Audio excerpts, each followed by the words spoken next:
Rights with respect to fund management.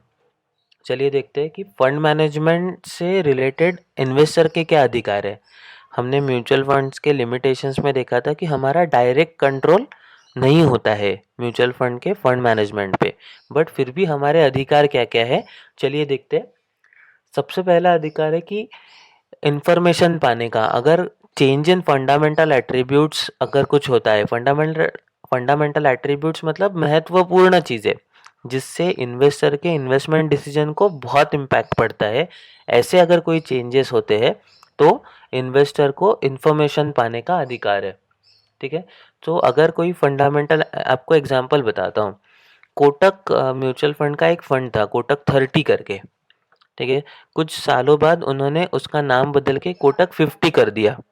तो पहले वो फंड सिर्फ 30 कंपनियों में, एग्जाम्पल है, सिर्फ 30 कंपनियों में पैसे लगाता था, तो आप बहुत कंफर्टेबल थे 30 कंपनियों में पैसा डाल रहे वो। बट अभी वो 50 कंपनीज में डाल रहे, कोटक 50 कर दिया उन्होंने नाम।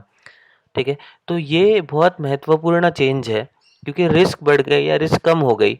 तो ये चेंज आपको पहले पता होना ज़रूरी है। ये इवेंट होने से पहले, मतलब चेंजेस करने से पहले म्यूचुअल फंड ने आपको बताना चाहिए कि हम ऐसा कुछ करने वाले हैं।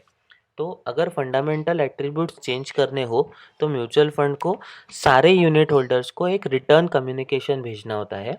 एक इंग्लिश और एक रीजनल न्यूज़पेपर में एडवर्टाइज देनी होती है, और जो एग्जिस्टिंग इन्वेस्टर्स हैं उनको ऑप्शन देना होता है कि वो विदाउट पेनल्टी म्यूचुअल फंड छोड़ के जा सकते हैं, म्यूचुअल फंड से पैसा विड्रॉ कर सकते हैं, उनको कुछ भी एग्जिट लोड चार्ज नहीं किया जाएगा।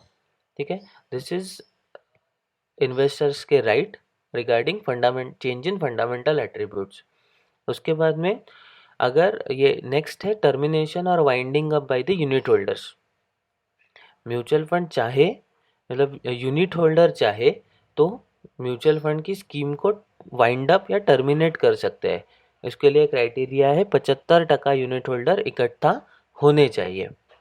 ठीक है, नेक्स्ट टर्मिनेशन और winding up by the trustees.